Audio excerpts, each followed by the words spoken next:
10 minute में सारे दिन का खाना बना दिया। ये लीजिए भैया आपके पैसे। सब्जियां लेकर सोनम अंदर की तरफ जा रही थी कि तभी उसकी सास, जो बाहर अपनी सहेलियों के साथ आंगन में बैठी हुई थी, उससे कहती है, सोनम बहू जल्दी से खाना बना दे, बड़ी जोरों की भूख लगी है। सुबह नाश्ते में पोहा ही खाया था तो उससे पेट ठीक से भरा नहीं। माँ जी मुझे बस 10 मिनट दीजिए, मैं खाना बनाकर तैयार कर देती हूँ। ऐसा कहकर सोनम किचन में चली गई, लेकिन बाहर बैठी लता की सहेलियां उससे कहने लगी, ये तेरी बहू कैसा मजाक करके गई लता बहन, भला 10 मिनट में खाना बन सकता है क्या?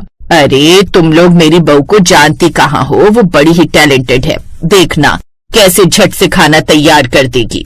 लगता है बहू के साथ साथ लता भी फेंकने में माहिर हो गई है।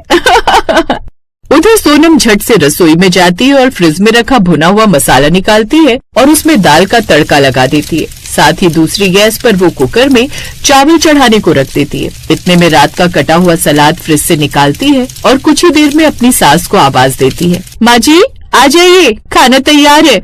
ये सुनते ही बाहर बैठी लता की सहेलियां हैरान रह जाती हैं। अरे ये क्या, ये तो सच कह रही थी, इसे तो अंदर गए हुए भी 10 मिनट ही हुए थे और 10 मिनट में इसने खाना बना भी दिया। क्यों, कहा था ना मैंने, मेरी बहू बड़ी टैलेंटेड है। कमाल है, हमारी बहुएं तो 10 मिनट यही सोचने में लगा देती हैं कि खाने में बनाना क्या है, और इसकी बहू ने तो खाना भी बनाकर तैयार कर दिया।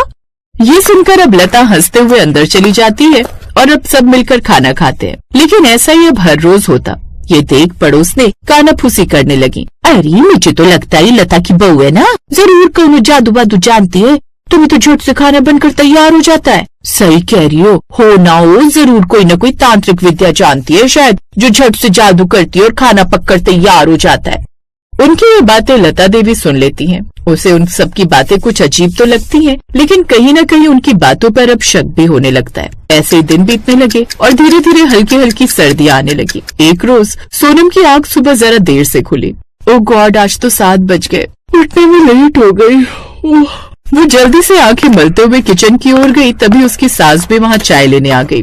बहू अभी तक चूल्हा क्यों नहीं जला? पूरा घर चाय की राह देख रहा है और खाना कब बनाएगी? माँ जी ठंड पड़ने लगी है तो आंख ही नहीं खुली। खैर आप अपने कमरे में जाइए, मैं अभी चाय फिर नाश्ता लेकर आती हूँ। हर दिन यही 10 मिनट, कौन सा जादू करती है तू? सोनम के चेहरे पर हल्की मुस्कान आई, लेकिन आंखों में गहराई थी, जैसे कोई अनचाहा सच छिपा हो। इसके बाद सास कमरे में चली गई और सोनम ने झट से गर्म पानी करने के लिए पतीला गैस पर चढ़ाया और चाय बनाने लगी।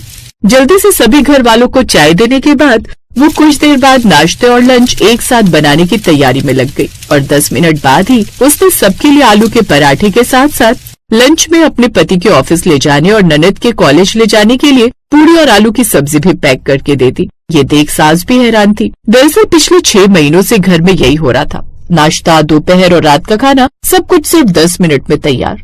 सोनम सच बताओ, ये कैसे हो जाता है? तुम इतनी जल्दी जल्दी ये सब कैसे कर लेती हो? रजत, आपको आम से मतलब होना चाहिए, गुठलियों में क्या रखा है? आपको अब चीजें समय से मिल जाती है ना। अच्छा चलिए, अब आपको ऑफिस के लिए लेट हो रहा होगा ना, आपने कल कहा था जल्दी जाना है, जरूरी मीटिंग है।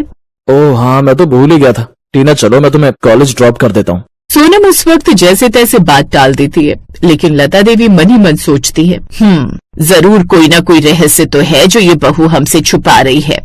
अब लता देवी न तो सोनम से ठीक से बात करती और उससे दूर भी रहती। ऐसे ही शाम के वक्त सोनम किचन में गई। उसने फ्रिज में रखा हुआ मसाला निकाला जो उसने सुबह ही भून कर रखा था। साथ ही फ्रिज से कटी हुई सब्जी निकाली और 10 मिनट में खाना रेडी हो गया। कमाल है, बहू तो 7 बजे अपनी सहेली के साथ शॉपिंग करके घर लौटी है और रसोई में घुसते ही 10 मिनट में इसका खाना भी बन गया। भला ये चमत्कार कैसे हो गया? वो इसे कश्मकश में थी। शाम को उसने अपनी बेटी से इस बारे में बात की।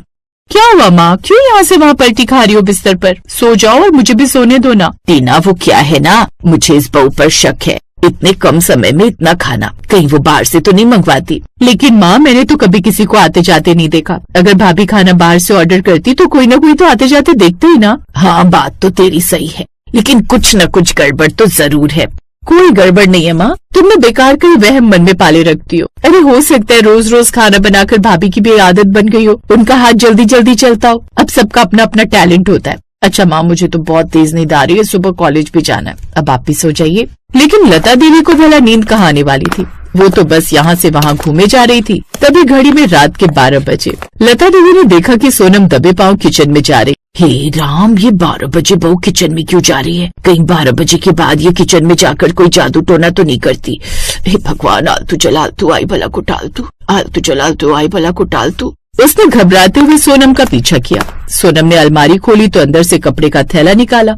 ये देख सास की सांस रुक गई और वो झट से कमरे की ओर भाग गई और चादर ओढ़कर सो गई। फिर अगली सुबह सास ने थाली देखते हुए कहा, आज सब्जी का स्वाद अलग है लेकिन अच्छी बनी है। 2 दिन बाद टीना की छुट्टी थी। उसका मैगी खाने का मन हुआ तो वो झट से उठकर किचन की तरफ गई, जहाँ वो खुद के लिए मैगी बनाने लगी। उसी के पास छोटे छोटे कागज रखे थे। उन पर लिखा था सोमवार दाल सब्जी, मंगलवार खिचड़ी, बुधवार पराठा। ये सब देखकर ननद हैरान रह गई। भाभी, ये क्या है? सोनम ने झट से कागज छीन लिए। ना, नहीं तो कुछ भी नहीं, बस पुराने नोट्स थे। ननद को कुछ समझ नहीं आया। फिर एकदम से सोनम अचानक बेहोश हो गई। भाभी, भाभी क्या हुआ आपको? सभी घर वाले वहाँ आ गए। जल्दी से डॉक्टर को बुलाया गया। इन्हें बहुत ज्यादा थकान है और नींद की भारी कमी भी है। लगता है ये प्रॉपर नींद नहीं ले पाती। नींद की कमी से आप क्या कह रहे डॉक्टर साहब? ये तो सुबह देर से उठती है। देखिए, इनकी बॉडी साफ साफ बता रही है कि ये रात की नींद प्रॉपर तरीके से ले नहीं पा रही है। ये रात को जागती हैं और इन्हें नींद की सख्त जरूरत है। मैं कुछ दवाइयाँ लिख देता हूँ, आप इन्हें समय से दे दीजिएगा। उस वक्त तो डॉक्टर वहाँ से चला गया। फिर सास ने कहा, सच सच बताओ बहू, 10 मिनट का राज क्या है और ये रात की नींद की कमी? आखिर चल क्या रहा है इस घर में? सोनम की आंखें भर आई। माँ जी, आप सच जानना चाहती है तो 1 मिनट रुकिए। फिर कमरे में सन्नाटा छा गया। सोनम ने कपड़े का थैला खोला जिसमें सब्जी पहले से कटी हुई रखी थी। साथ ही डब्बे में उबली दाल, गुथा हुआ आटा, मसालों के छोटे डिब्बे। मैं रोज रात को 3-4 घंटे तैयारी करती हूँ। सब कुछ काट कर, उबाल कर, माप कर रखती हूँ ताकि अगली सुबह 10 मिनट में सारे दिन का खाना बना सकूं और आप लोगों को कभी शिकायत का कोई मौका ना दूं। ये सुनकर सास का सिर झुक गया। माँ जी, ये कोई जादू नहीं बल्कि ये डर है कि अगर समय पर खाना ना बना तो मैं अच्छी बहू नहीं कहलाऊंगी। क्योंकि शुरू में जब मैं आई थी तो मुझे खाना बनाने में काफी वक्त लग जाता था और आप सब मुझे 100 बातें सुनाते थे। ये सुनकर सास की आंखों से आंसू बहने लगे। हमने तुझे मशीन बना दिया, आज खाना हम बनाएंगे। और सोनम, अब समय की कोई पाबंदी नहीं होगी। तुम्हें जितना वक्त लगेगा खाना बनाने में तुम बना लेना। हाँ भाभी, और घर की जिम्मेदारियों के साथ साथ आराम भी तो जरूरी है ना, जिससे अब सोनम को भी आराम मिलने लगा।